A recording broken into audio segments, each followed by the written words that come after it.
Hey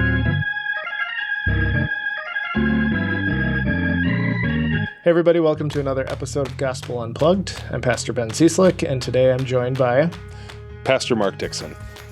And Pastor Dixon, we're continuing our series of grace, and this week, grace isn't fair. And we got a good story to get into that theme. It's the parable of the laborers in the vineyard.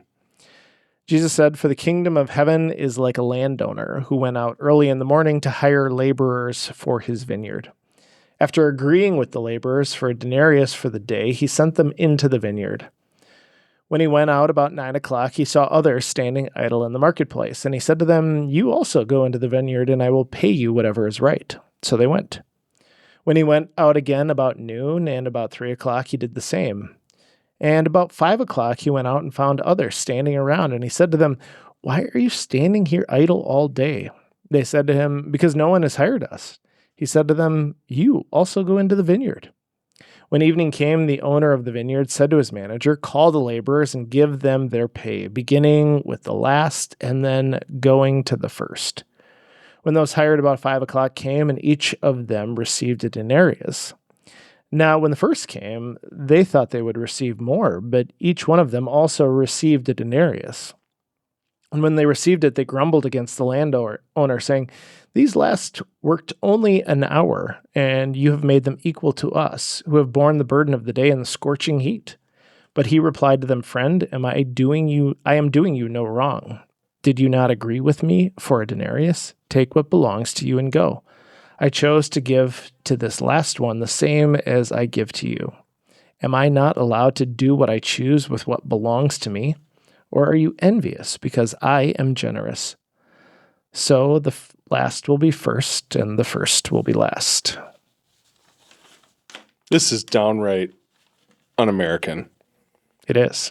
They do not teach this at the Carlson School of Business at the University of Minnesota. They do not. It is not good business practice. No. It's a good way to alienate your workforce. Yeah, but it's a good Jesus story, though. It is a good Jesus story. So what do you want to talk about?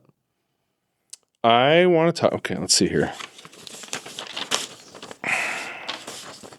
Okay, I want to talk about... Is that good? That was really good. That's going to drive our metrics? Yeah. Okay. I want to talk about this. I want to talk about what exactly it is that God, through Jesus Christ, gives us. Because I think like all metaphors... they get tricky, they apply in some ways, and they don't apply in some ways. We've had this come up in the past with questions of the shepherd and the sheep. And devout watchers will remember some of those moments. Yes. They're not suggesting here that Jesus eats the sheep of his flock. Actually eat you. Yeah, that's not Stop what it works. But this is obviously not advice for entrepreneurs. This is not about wages. This is not economic, in nature. This is about what Christ gives. And what is that? Christ doesn't pay us out silver coins for our lives as disciples. This is talking about something else. And of course, what I would like to say when I read this story is that it's talking about grace. Grace is the gift that Christ gives us. So this parable, this metaphor can be tricky sometimes because it's like wages that you earn through your labor. And then what I like about it is that it's saying, oh, no, it looks like that's the way the story is going, but it actually has nothing to do with merit. It is God's good generosity to pay this out, whether you worked 8 hours in the vineyard or 1 hour or arrived right at the end, God still gives the same good gift. So, just thinking here about what is it that God gives, and is it in reward for something, or is it an outpouring of God's graciousness? What's this parable telling us? It seems like that there's a recklessness or a almost even randomness or arbitrariness or extravagance. I mean, it's not fair. No. Yeah. It's certainly not fair. But it is also, there's something about it that meets people where they need it. Yeah. It challenges, some people might need to be challenged. That might be where this meets some people, because we are, I think in Minnesota, there's a culture of fairness here that runs really deep. And you can see that in politics. It cuts across partisan political lines. Minnesota will behave in ways that are a little bit different and surprising, according to national political observers. Mm-hmm. And part of that is there's a culture of fairness and decency and propriety that can run contrary to party alliances. This is not a story about fairness, and that challenges people. We all of us have sinned and fallen short of the glory of God, and that means we all have biases or preferences or prejudices or just cultural values. This, feels better to me than this, and I feel, more or less righteous than that person. I deserve a little more, they deserve a little more, I'm a sinner, they're a sinner, whatever. And this is just flies in the face of like a just desserts kind of way of thinking about the world. Mm-hmm. Since you brought up how people read it in cultural contexts, I remember hearing about how this parable lands in a community of day laborers and migrant workers. And, the thing that I remember being clued into is like, you have these people who are standing around, not because they're not working, but nobody's hired them. Yeah. Nobody's called them. Nobody's called them yet. And so that there is this way in which that is a word of grace that like there's work enough for everybody, or that like they come, somebody comes and pulls them into the thing that they're trying to do. Yeah. And there's a graciousness there. Yeah. But that was a reading that I'd never even considered because that wasn't my lived experience. I like that. I think a question we can ask about this too is, if you're identifying with a character in this reading or identifying with a narrative or something like that, are you more likely to think that the people at the end deserve less, or that the people at the beginning of the day who worked the longer day, do they deserve more?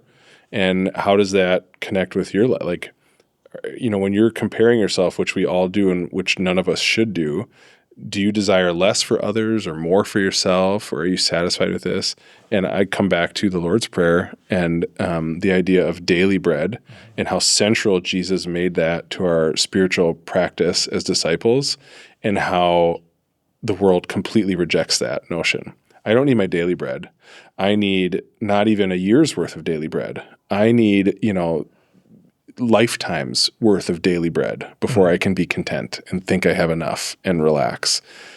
Grace just works differently. You don't need to hoard it up. What God gives is this magical thing called enough. Yeah. Which feels very elusive and hard to trust in our culture. And this offers a different counter narrative to that. And then when it lands, it's absolutely liberating. Mm-hmm. Nothing, Pastor Los talks about this a lot in the context of stewardship. Nothing sets you free more than the act of giving something away.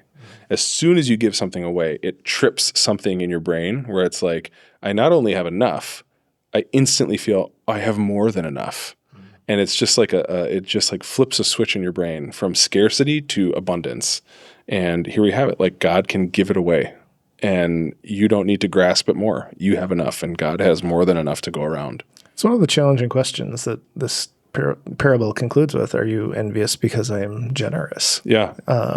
There's a way in which God decides to kind of spray it around and give extravagantly, and that's a little offensive. Yeah. We struggle with that. Because we want to feel like we deserved it. Yeah. We earned it. We merited it. Yeah, that feels good. Or we think that feels good. We think that will comfort us, but I think that's a trap we fall into. 100%. Yeah. All right, so what do you want people to be kicking around this week? All right, I have 3 questions. We wrote these down, and we're like, which ones of these should we do? And we're going to cut them. I'm going to do 3 of these. Okay, here's the first one. If someone made a magic wish that you knew would be granted, that you would receive everything you deserve, would that fill you with joy or with like some anxiety? Like, oh, I'm going to get what's coming to me. And I like this question because it puts us in the mind of thinking about, great, like what does Christ give us? And is it what we deserve, or is it something other than we deserve? Is it a gracious gift? Okay, I want to ask this question too. I want people to think about what is your daily bread, and why do we so often feel that we need more than that? And the third question I want to ask is, what is the work to which God is calling you, and what is the reward? And here I want to do something a little different. I want to like feed you a little bit of the answer. Grace and salvation are not rewards for the work we do. So that's not where I'd like you to go as you're thinking about this question.